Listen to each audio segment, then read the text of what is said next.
10 సంవత్సరాలు ఒక్కసారి గమనిస్తే ఆర్టికల్ 370 తర్వాత కశ్మీర్ కనిపిస్తుంది, దివ్య రామ మందిరంతో అలంకరించబడిన అయోధ్య కనిపిస్తుంది, ప్రపంచ పటంపై రెపరెపలాడుతున్న తిరంగా కనిపిస్తుంది, దేశం నలుమూలలను కలిపే రహదారులు కనిపిస్తున్నాయి, పల్లె పల్లెకు విస్తరించిన రోడ్లు కనిపిస్తున్నాయి.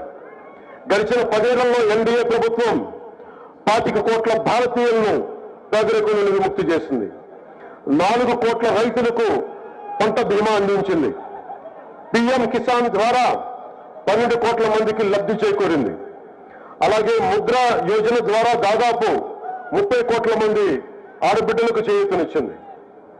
గత 10 ఏళ్లలో highway man of India Nitin Gadkari గారు మన దేశానికి దాదాపు 11,000 కిలోమీటర్ల రహదారులు అందించారు. మహారాష్ట్రలోనే నాగ్పూర్ నుండి తానే వరకు 701 కిలోమీటర్ల సమృద్ధి మహామార్గం నిర్మించారు. ఇది మహారాష్ట్ర నవనిర్మాణంలో కీలక ఘట్టం.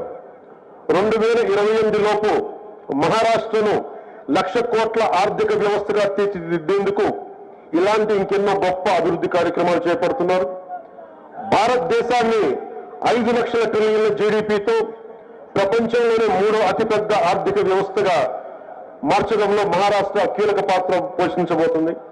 ఇలాంటి తరుణంలో మన డేగ్లూర్ నియోజకవర్గ అభివృద్ధి చాలా కీలకం.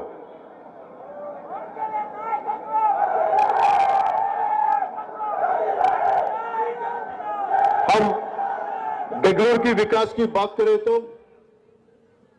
डेगलूर के विकास के लिए भी अनगिनत कार्य एनडीए सरकार द्वारा किए गए थे, जैसे सरकारी विश्राम गृह डेगलूर का निर्माण, डेगलूर और बिलोली पुलिस थानों का निर्माण, डेगलूर कोर्ट का निर्माण, बिलोली कोर्ट का निर्माण,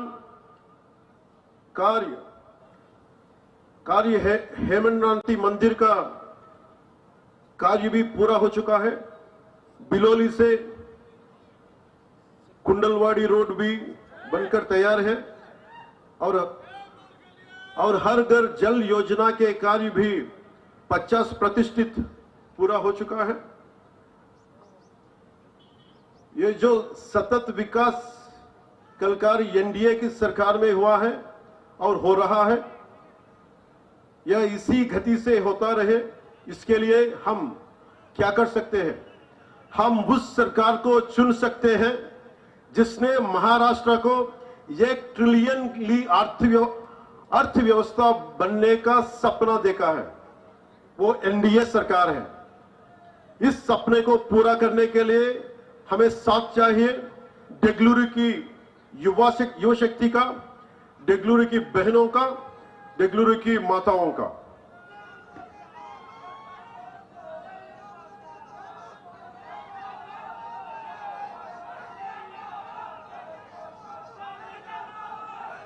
డెగ్లూర్ నియోజకవర్గంలో ఎన్డీఏ ప్రభుత్వం ఎన్నో అభివృద్ధి కార్యక్రమాలు చేసింది.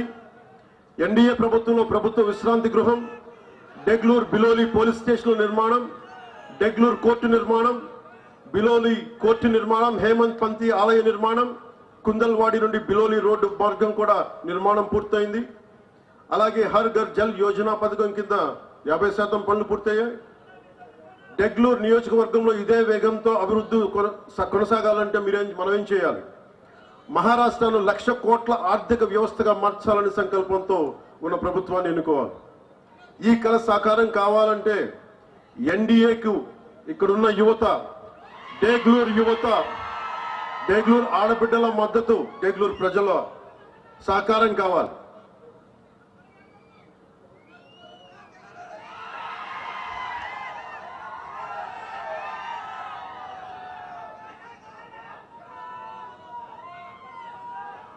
महाराष्ट्र के इतिहास की बात करें तो यहां सनातन की रक्षा के लिए न जाने कितने वीरों ने अपना प्राणों की आहुति दी है, पर कांग्रेस ने अपने शासनकाल में क्या किया? पालघर में हमारे साधुओं की हत्या हुई. पालघर में మీరు చూశారు, చేతులెత్తి వేడుకున్నాడు, నన్ను చంపొద్దు చంపొద్దు చంపొద్దు అని. పాల్ఘర్లో దేశం మంచి కోరే, సర్వజనం హితం కోరే పాల్ఘర్లో సాధువుని చంపితే, చేతులెత్తి వేడుకొని చంపితే ఒక్కళ్ళు పట్టించుకోలేదు. చంపిన వాళ్ళకి శిక్ష పడాలి. అందుకనే ఇలాంటి ప్రభుత్వాలు కాదు మనకు కావాల్సింది. సాధువుల్ని, సంతుల్ని, సనాతన ధర్మాన్ని కాపాడే ప్రభుత్వం కావాలి.